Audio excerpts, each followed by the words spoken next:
Hey folks, how are you? Hope everything's fine. A little bit unusual video today. We had I guess, quite a big storm last week. We were not here, but share you what the damage is. So as you can see here, everything looks fine. All the trees are in place. But as you can see, there are 2 trees fell, unfortunately, which is okay. I guess we knew that there was quite a lot of damage to the tree roots when we were doing all the damage to the earth, to the land. So that's okay.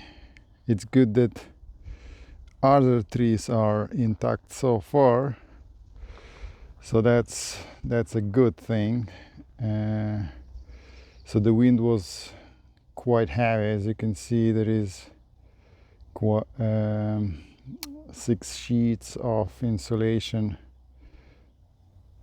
They were there at one point and now they are here, so that's kind of interesting too. And also I started put that insulation on a house, and of course I didn't secure this sheet enough, so flew away. Yeah, and well, I have to reinstall it, so that's not a big deal.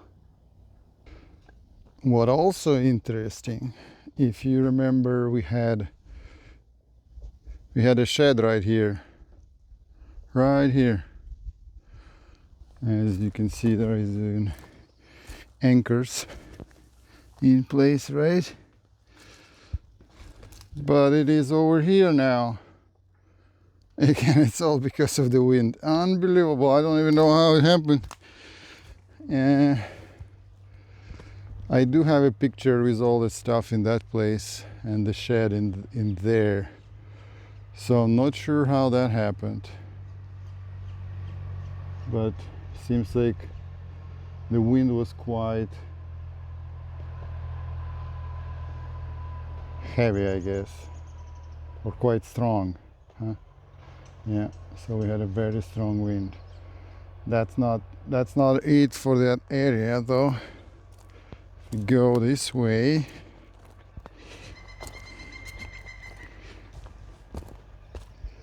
is the shed and there is the tree, which actually snapped right in the middle somewhere. I'm not quite sure how we're gonna put it down, but this is what we have right now. Very dangerous, right above the shed, so not sure, we'll see. I'll keep you posted. Also, I don't think we talked about this tree actually. It fell last fall, so there was also quite a lot of wind, but it didn't do any damage. So our, I guess, compost station is pretty sturdy and strong, so yeah, so it held up very well. And of course, as you can see, some leftovers from the roof, they are all over the property now. And there is one over there. Yeah, we need to pick them up, so let's just go. I'll show you those trees. So this is the tree number 1. Actually very surprised that the root system is not, so they don't go very deep, the roots. Very interesting. I thought that this is only true for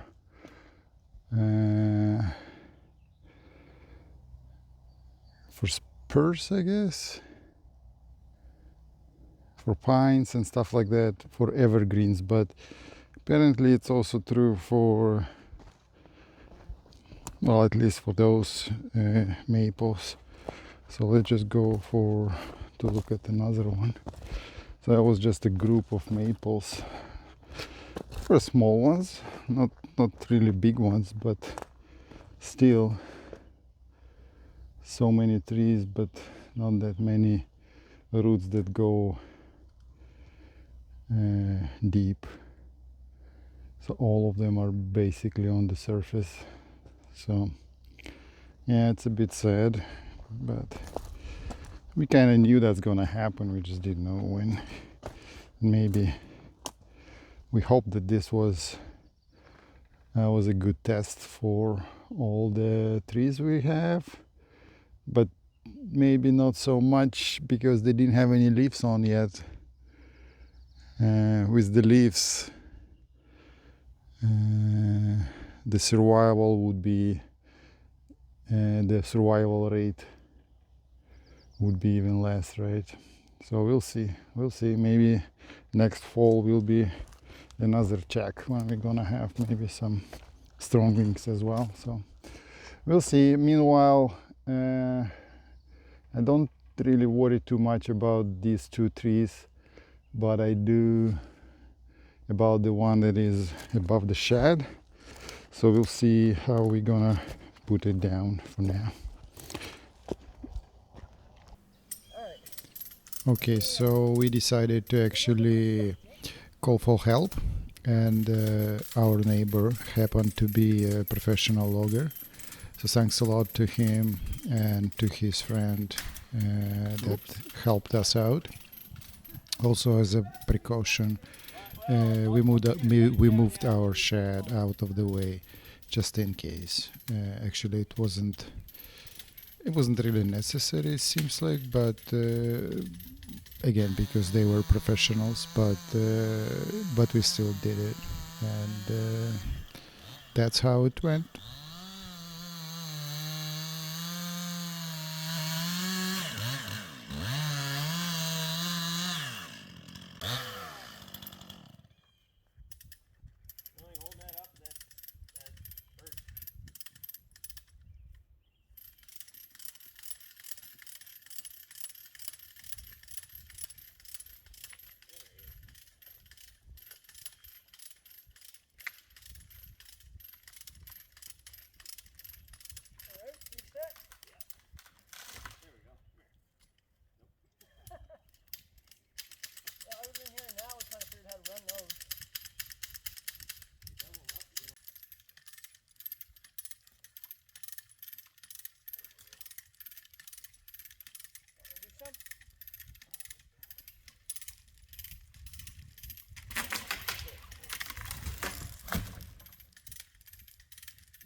Oops, it happened so fast, so I didn't really catch how that fir came down. But when they just pulled it from the other side, it just fell on the ground. But that was awesome. So that was faster than I thought. And also, look at that. When it came down, it just shattered on small pieces. Look at that, 16 inches. Perfect for the fireplace, huh? But I was told it's actually not good for fireplace. We can do outside fire with fir. It smells very nice. So we'll do some outside fire or shashlik, perhaps. Add some special meat. So yeah, looking forward to that. Yeah, and actually let's just go check out what was inside. Yeah, so this stump was full of ants. Otherwise it was a pretty good tree actually. Not sure how come it actually snapped. Where is that? Let's see, where is the snap point? Oh, yeah, that piece. So that's where it snapped. Not sure what happened. Probably it was a high wind. So this is how it looks. Just shattered. Don't know how it happened. Look at that. Like a glass. Awesome. I'm not complaining at all. And we also, of course, it like didn't really shatter, right? So we cut the maple too. Small pieces, again around 16 inches, so it's good for fireplace. And maple is really good for fireplace, so that's good. Maple and birch, right? And we've done the same with this one. So that one was also cut. Thanks a lot to the neighbor who helped us out. He's a professional, so he did it in no time. It's also quite a lot of wood. Of course, needs to be dried before we can put it in fireplace. And there is other small thing that we actually don't have fireplace yet, so it has to be installed. So quite a lot of hiccups still. Oh, and by the way, there is a shed on its new location next to the house, so that also was moved successfully. The weather is getting better, so look forward for the summer and finishing up this house. See you next time, guys. Thanks a lot for watching. Bye bye.